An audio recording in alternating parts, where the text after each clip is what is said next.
Studios. This is WOCA, Ocala, Gainesville, The Villages, 1370 AM, 96.3 FM, The Source.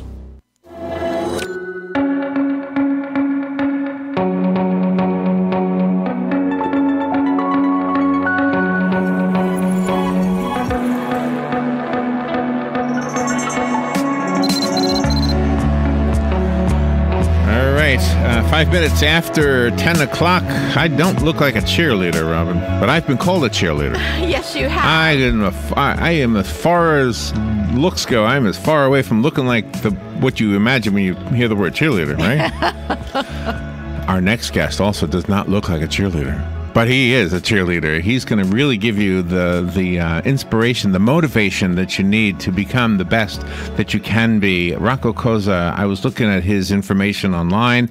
I'm already stimulated just from what I read online. He has a book called The A.L.P.H.A Way. It's actually the A.L.P.H.A Way. He's going to explain what that means. Yep. 5 keys to unlocking your greatness and living your best life. He's got 5-star reviews on Amazon across the board. Rocco Cozza is an entrepreneur and attorney, a talent manager working with entertainers and athletes. And I'm guessing he handpicks those people he represents because he sees in them the same thing that he is going to tell you about today. He is hot, ladies, though, I must tell you. Yeah, he could be a cheerleader, a male cheerleader. I couldn't even be a male cheerleader. Except in the spiritual sense. I guess I can motivate you that way. That's right. Rocco Cozza. Good morning, Rocco. Thank you for being on the show with us. It's an honor. Larry, thank you so much for having me. It's my pleasure. Where are you? Where are you calling from? Pittsburgh, Pennsylvania. Oh, okay. Yeah, that's right. You live up there. How's the weather? It's kind of gloomy today. Yeah, it's in the 40s, so it's not snowing. Oh, okay. So a lot worse than down there. Let's start with the title. What does the acronym A.L.P.H.A stand for? Yeah, so the acronym A.L.P.H.A stands for Attitude, Leadership, Passion, Hard Work, and Accountability. Okay. So if we were going to look at the passion part of it, yes. I wanted to start with that one because whenever I'm talking to somebody who is a naysayer, who is their own worst enemy when it comes to accomplishing things in life, it's that passion that I noticed that is missing. And how do you give somebody passion if they don't already have it?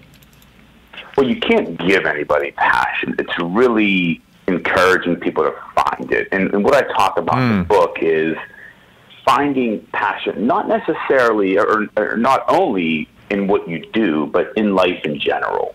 You know, I find that the most successful people that I've worked with, that I've come across in my dealings, are very passionate about life, not just their business or their profession, but life in general. And sometimes you just got to take a step back and look at that 30,000-foot view of your life and go back to when you were a kid or, your adolescence and figure out what did you love doing then and start dissecting that to really find what you're passionate about. Yeah, I think you're right. When I look at old home movies of people who are adults now, I can see, for example, my brother who's a veterinarian, I can see him messing with dogs. He was always like with the dog. Robin's daughter, same thing. She works in a vet's office, and she was always with horses. So you can see that when we're younger, can't we?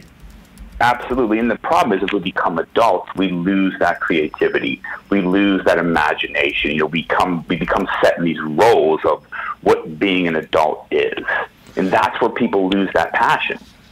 I wonder if some of it has to do with negative self-talk or even negative external talk. If people believe they don't deserve something or they're not good enough for something. Absolutely. That is, in my opinion, the biggest thing that impacts people in a negative way is that negative self-talk, both internally and externally. I think there's studies out there that talk about we say almost 100 times more negative things to ourselves each day than positive things. And go ahead, I'm sorry. Go ahead, I'm sorry. No, I was going to say what was really a game changer for me is when I learned to flip that switch and learn to talk to myself in a more positive way and learn the power of positive self-talk. It really changes everything. Really? It does. And that's what's so great about you writing this book, is because you actually have lived it and you live it. Because sometimes people go out and they'll write a book and say, this is what you should do, but they've never experienced it themselves, but you have. And that's what makes you so credible. Yeah, and you hit the nail on the head. That's why I wrote the book. I love personal development. I've read pretty much every personal development book out there. But I found, when I was writing this book, I saw there was a gap in the market. There was no one that was in my position. I call myself the middle of the road. I'm a lot farther along in life than I thought I would be, but I'm nowhere near where I want to be. And there was no one writing for that market. So what happened in your personal life? Can we get a little personal with you? Yeah, absolutely. What was going on that you needed that boost? Was there the aha moment, as Oprah says? Was there one thing that happened? Yeah, there absolutely was. There was one book I read. So I had my first son when I was 24 years old, unexpectedly, when I was in law school. So I was learning in my 20s not only how to be a lawyer, but how to be a dad and a man to this little boy I was raising. Right, yeah. And it was the scariest time of my life. And that's when I started getting into personal development. And, I always had these high expectations for myself, but I never really understood how to get there. One book I read by Jack Canfield, he wrote Chicken Soup for the Soul. His book called The Success Principles changed everything for me. And one piece of that book in particular, it talks about accountability. And everything that happens in our life is 100% our responsibility. And it gives a formula in the book. And the formula is E plus R equals O. And that's the event plus the reaction equals the outcome. And because we can always control one of the variables, either the event or the reaction, we can therefore always control the outcome. For some reason, that just flipped the switch for me. Is there an example of that? What would be an event? So take, for instance, something terrible happens. I lose my job. Okay. Okay. I can't control that, or maybe I could have, but I missed the opportunity to control the event. The event happened. How I react to it determines the outcome. I can sulk and loathe and get depressed and upset, and spend the next 12 months trying to just be, or I can say, this is a blessing. This is a chance for me to rewrite my story and go out there and change the narrative. But can I ask you a question based on what you just said there? How do you avoid, as a dad, how do you avoid spoiling? What's a good way of asking this question? Because I think a lot of times the what they call tough love, that tough love thing. Yeah. So let's say your child needs $50 because he wants to whatever, and you just hand him $50, as opposed to, well, let me tell you what you can do to earn $50. I mean, how do we, as parents, how do we instill in them that they can accomplish this without having their hand out?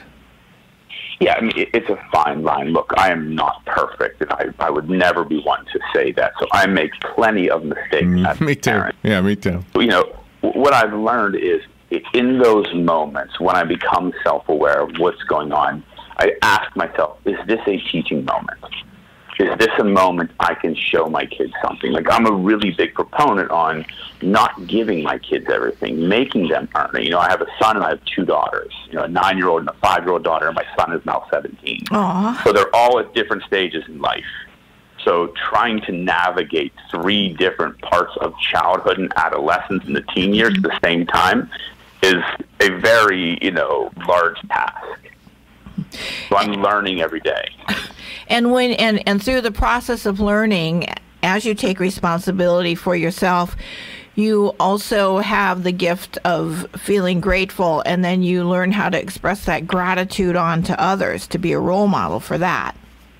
Absolutely. That is very well said. It's all about being grateful and living in that moment, understanding that, you have to be thankful for what you have. And I look at those kids, my 3 kids, and I'm so thankful for them, but I also look at it as a huge responsibility. I have to not only tell them what to do, but show them what to do. To me, it's all about being the example, not directing them and telling them what they should be doing. If I'm not living it, why should they? Oh, I love those words. Can we benefit by just hanging around somebody like yourself? I mean, do you have people who have benefited just by being around the positiveness that you radiate? I would like to think so. I mean, the famous saying goes, you are the average of the 5 people you spend the most time with. And there is not a more true statement than that. You know, over my career and, you know, in my late 20s to where I am now, I'm 41, my circles have changed. My close circle of influence has morphed and transformed into what it is today because I've just surrounded myself with more positive people. And when you're around other positive people, everybody lifts each other up.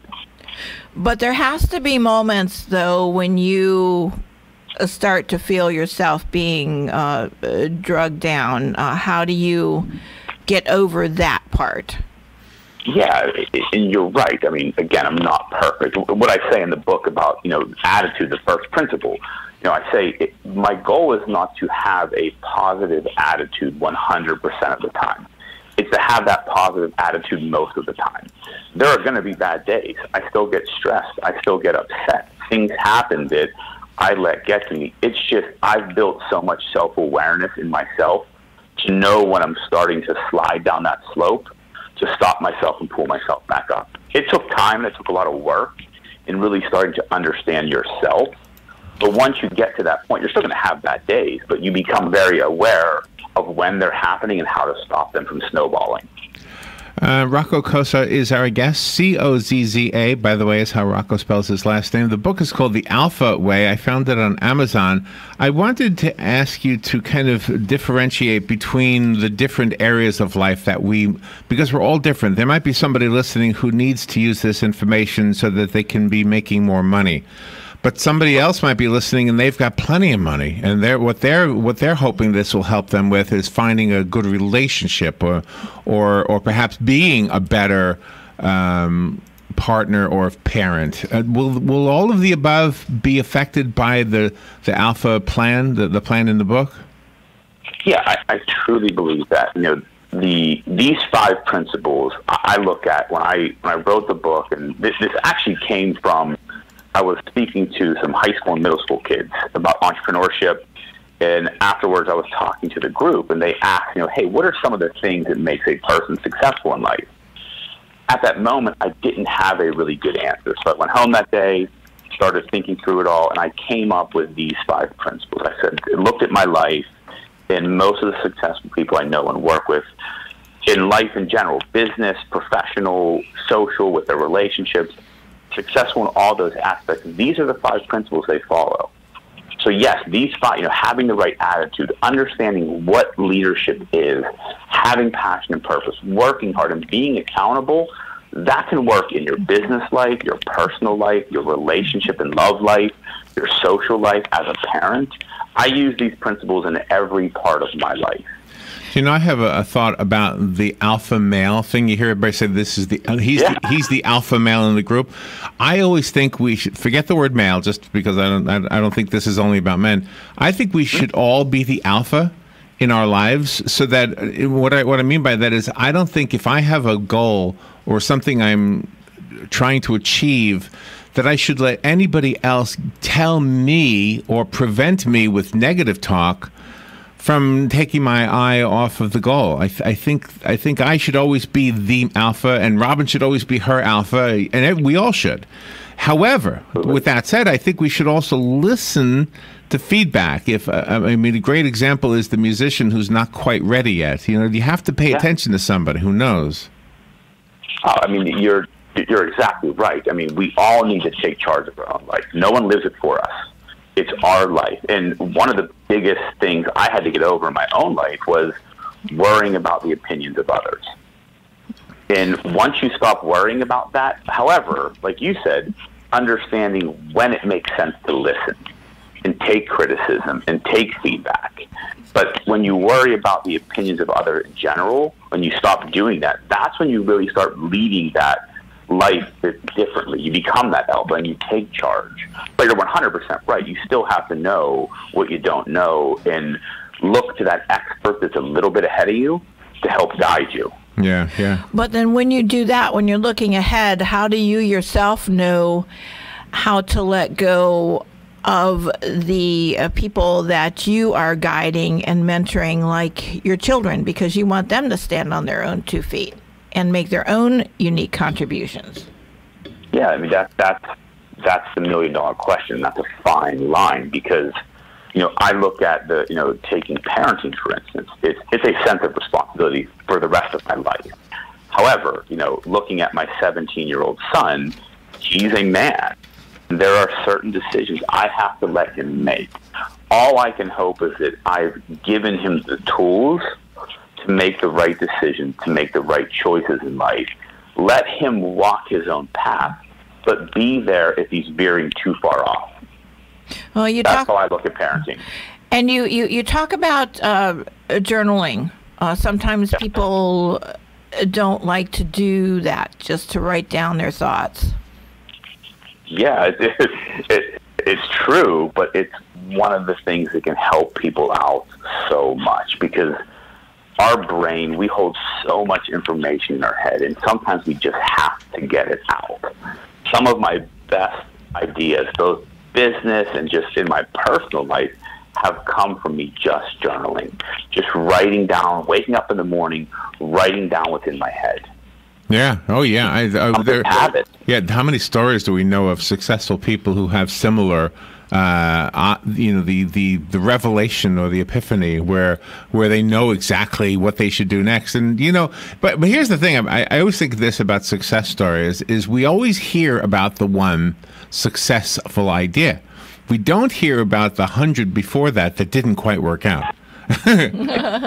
Right? But I think that's it. I think that's the whole key there is to just keep trying. Yeah, I mean, I always say there's no such thing as failure in life until you quit. Yeah. You're just learning ways not to do something. You're learning and making mistakes and growing as a person. The only time you fail is when you give up. And you also focus on focusing. You are not a fan of multitasking. No. I used to be. I used to think you could multitask. And then I started reading. I love brain science and brain health. And I started really learning and just for my own knowledge about the brain. And I started looking at these different studies and articles that were written about how the brain functions. And I realized that your brain actually cannot multitask. What it does very well is task switch. So if I'm sitting here talking to you, and if I was trying to write an email or read my email while I'm on the phone, I would be somewhat distracted. Mm-hmm. My thoughts wouldn't process as quick. Right. I wouldn't be as effective as a speaker.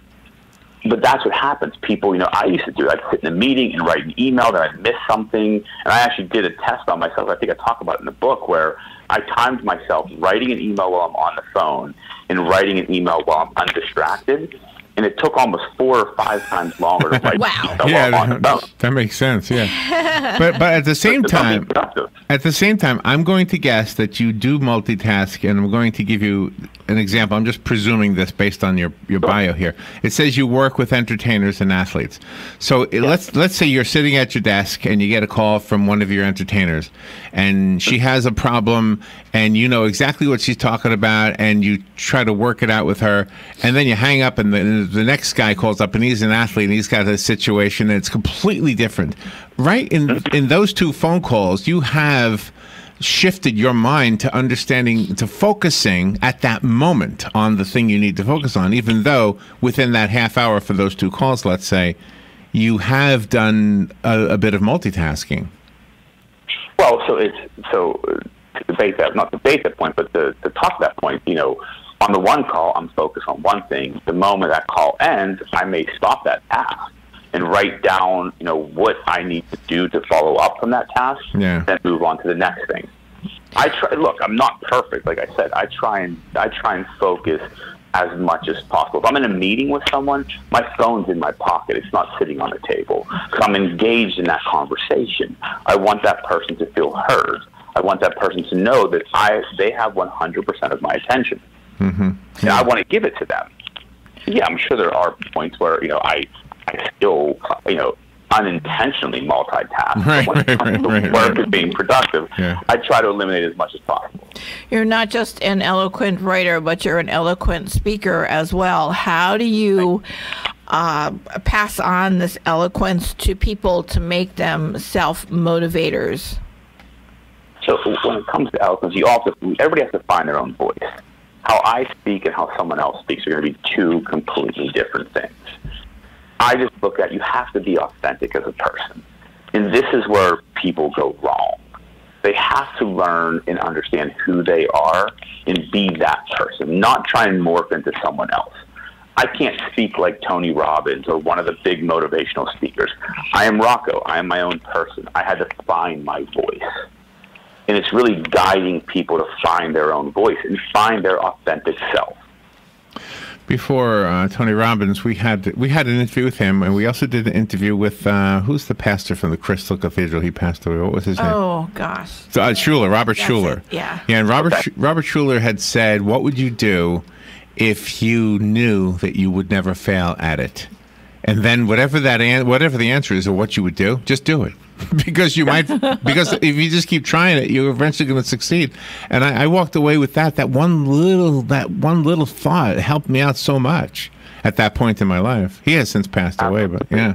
It sounds like you're saying the same thing, by the way. It sounds like you've got that same spirit within you to resist any temptation to give up, to surrender. Absolutely. Like I said, I came from a basic, low middle class family. Italian family just got instilled really good values in me at a young age.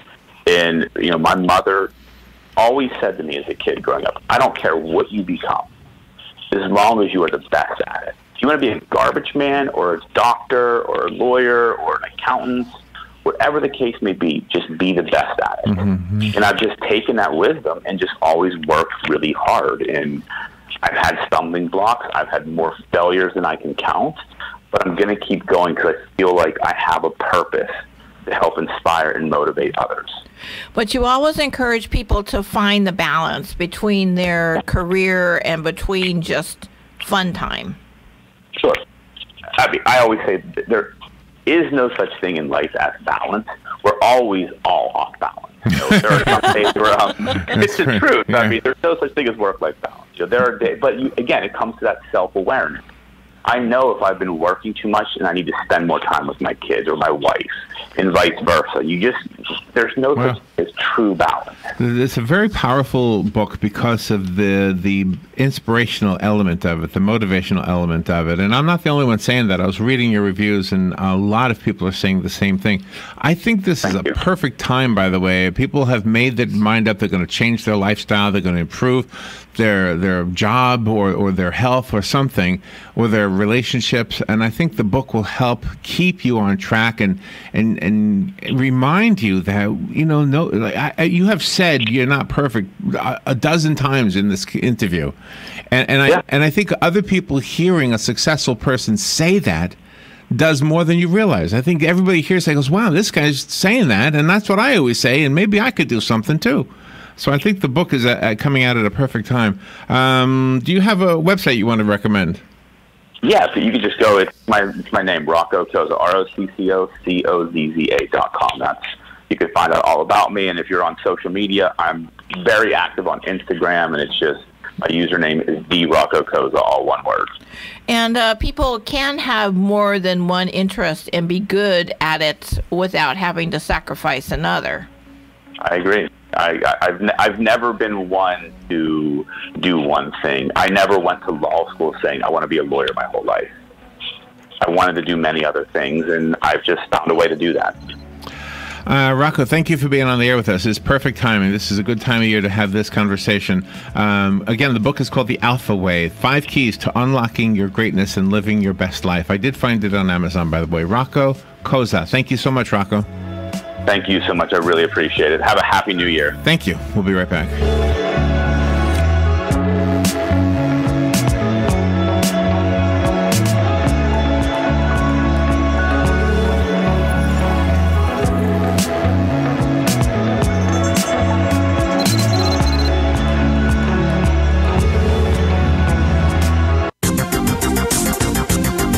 partly sunny, very warm day with a high of 80 to 84. Partly cloudy and balmy Thursday night with some fog late, lows 63 to 67.